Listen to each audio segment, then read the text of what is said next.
Alright guys, we're starting on lesson 9-2, which is square root and quadratic functions. So this is going to be a lot of overlap from last section.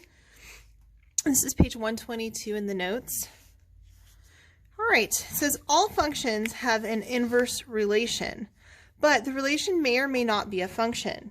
So we've already talked about this, right? That if we take something like a quadratic and we invert it, it may or may not be a function.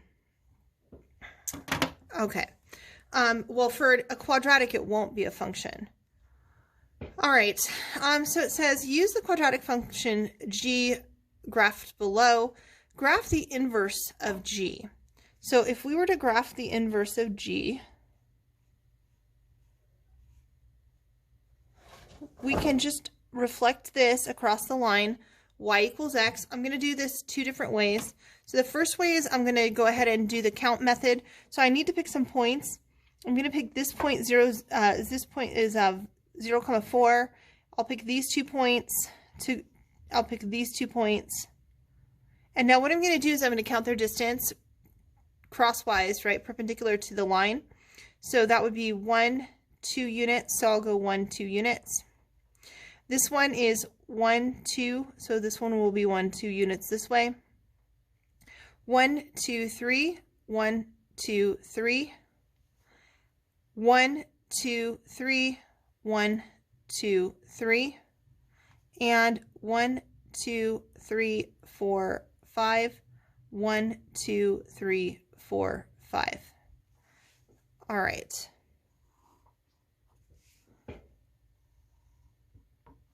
So there's my inverse function. The other way to do this is to identify these points. So this is the point -2, 8. This is the point -1, 5. This is 0, 4. This is 1, 5, and 2, 8. Now, to find the inverse function, you can just switch your x and y values, because recall that for inverses, the x's and y's switch. So this becomes 8, -2, 5, -1, 4, 0, 5, 1, and 8, 2, and then plot these points. And you'll notice 8, -2 is already plotted, 5, -1, 4, 0, 5, 1, and 8, +2. All right, the next question says, is the inverse of g a function? Explain your reasoning.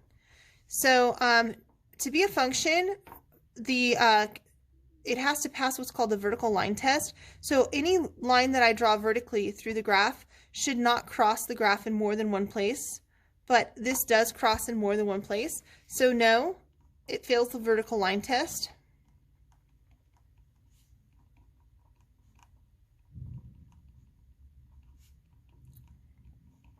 Also, to be a function, your x values cannot repeat. If you notice, the x values do repeat. You have 8 twice. You also have 5 twice. And so because of that, you could also say the x values repeat.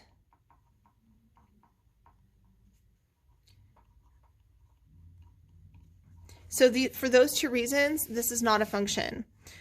What characteristics of the graph of the function can you use to determine whether its inverse is a relation? Its inverse relation is a function. All right.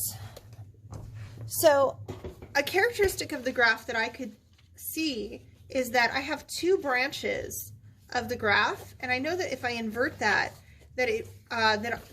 it will fail the vertical line test. So that's one of the characteristics that you could use.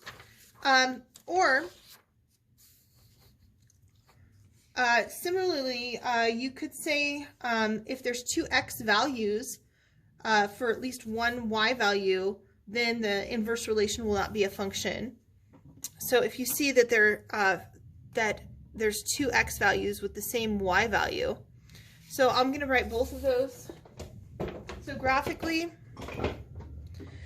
if there's two branches,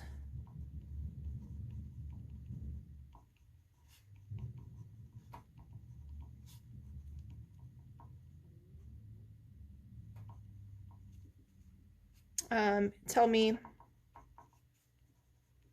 that this will fail the, tell me it will fail the vertical line test.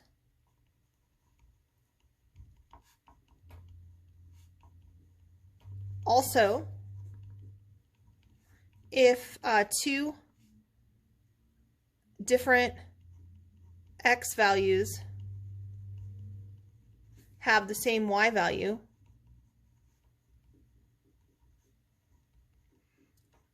then I know when I invert that, my domain and range will switch, and so I'll have the same x value twice.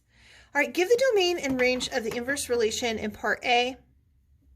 Write your answers using inequalities, set notation, and interval notation. All right, so the domain of the inverse relation. The domain of the inverse relation, this is the red one, is from the point x is 4 to infinity. So the domain is from 4 to infinity. That's interval notation. Using inequalities, it would be 4 is less than or equal to x is less than infinity. And then set notation, remember we just take this interval notation and we put a brace around it, x such that 4 is less than or equal to x is less than infinity. And then the range of the function. So the range is going, let's see, it's going from 0 upward forever and from 0 downward forever. So the range is actually all real numbers, which would be from negative infinity to positive infinity, or negative infinity less than y less than positive infinity. And then in set notation, this would be y such that negative infinity is less than y is less than infinity. All right, let's move along to the next page. So we're on page 123. So page 123 says, the quadratic function shown in the graph in item 1 is g of x equals x squared plus 4. So to find an inverse function for this relation, it says to let y represent g of x.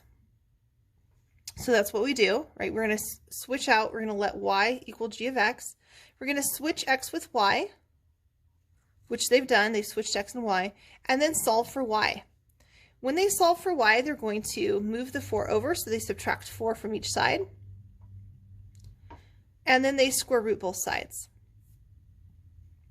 And so they get that g inverse of x is plus or minus the square root of x minus 4. All right, so it says try these. Go ahead and pause the video here. You're going to try these on your own, and then we'll come back together. It says find the inverse function of negative x to the 1/2. State whether or not the inverse function is a function. So first, I'm going to rewrite this using y. Next, most of you guys are more comfortable with a radical, so I'm going to rewrite it with a radical. And there is a negative out front. And then the next thing that I'll do is I'll switch x with y.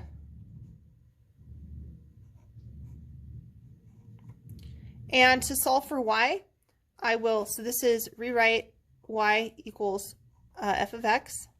Then here I rewrite square root rather than the 1/2 power, right? And then now I switched x with y. And now I'm going to solve for y. So to solve for y, I'm going to square both sides. When I square this side, it does become positive, and so I get y equals, because I'm squaring the entire thing, right? And so I get y equals x squared. It says state whether or not the inverse is a function. All right, so for the inverse to be a function, it would have to pass the vertical line test, and this is a quadratic, so it will pass the vertical line test. It will be upward facing. It'll look something like that, right? So yes, it is a function. And don't forget, the last thing that you do is you go back and you rewrite this with inverse notation. So you say f inverse x equals x squared. All right, it says find the inverse function of this and state whether or not it's a function. So when we find the inverse function for this one, We're going to rewrite y equals x minus 5 all squared. Right equals x f of x, or g of x in this case. And then we're going to switch x with y. X equals y minus 5 squared. So switch x and y. And now we're going to solve for y. So to do that, I would square root both sides. When I square root, now they're asking me about whether or not something is a function. And so I am going to take the plus minus case now. So plus minus x equals, and then y minus 5. And then I would add 5 to both sides. I'm sorry, I was a little bit off the paper there, guys. Or off the camera there. So I'm going to add 5 to both sides. And I get y equals plus or minus the square root of x, and then plus 5. Now, and then the last thing is to rewrite it with inverse notation. Plus minus the square root of x plus 5. Okay, so now it asks if the inverse is a function, and the inverse is not a function. The reason that the inverse is not a function is because if we graph both these branches, it will be doing something like this. And so it will fail the vertical line test. So no, not a function.